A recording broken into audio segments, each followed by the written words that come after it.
Сәлем баршаңызға, бүгін сіздермен турецкий лимонад дайындаймыз. Менің инстаграм парақшама жазылуды ұмытпаңыз. Планеш сок? Сок? Не bu? Турецкий сок. Сок.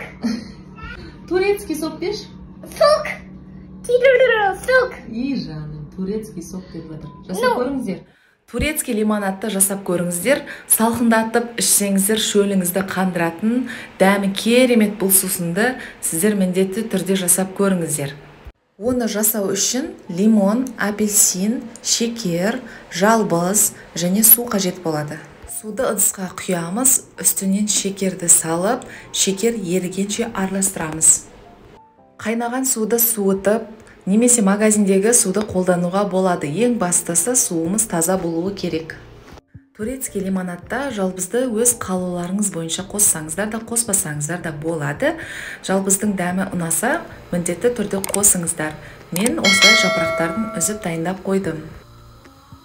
Лимонадқа әдемі дәм беретін ол лимонның, апельсиннің цедрасы.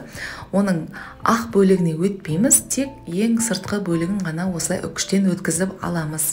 Ал апельсиннің тек қана жарты бөлігін ғана өткіземіз. Өйткені бұл жерде бізде апельсиннің дәмі басымырақ болып кетпес үшін тек жарты бөлігін аламыз.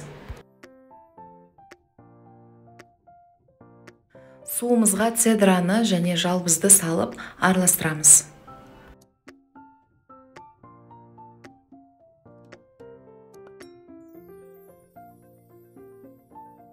Лимон мен апельсин шырынын алу үшін мен оларды осылай жақсылап үстінен басып, жұмсартып алдым. Арнайы лимон, апельсин шырынын алатын құрылғыны қолдансаңыз тіптен жақсы. Турецкий лимонадта апельсиннің барлық шырынын қоспаймыз. Бұл апельсиннің біз тек 1/4 бөлігінің ғана шырынын аламыз. Өйткені бізде лимонның дәмі басымырақ болуы керек. Енді лимон және апельсин шырындарын суымызға қосамыз.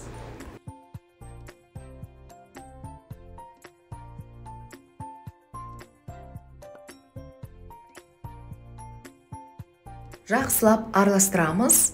Сосын банка ыдысымызға құйып, тоңазытқышқа 4 сағатқа қоямыз. Сол уақыттың ішінде лимон, апельсин цедралары және жалбыз суға өзінің дәмін береді. Енді тоңазытқыштан алып, жақсылап араластырамыз. Дайын болған лимонадты ыдысымызға сетадан өткізіп құямыз.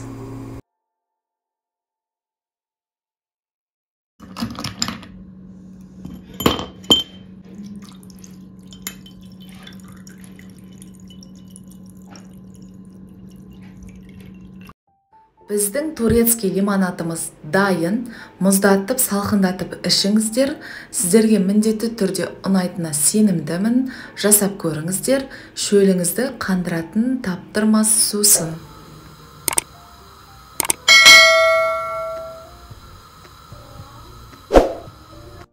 Сіздермен болған Нағима ас болсын.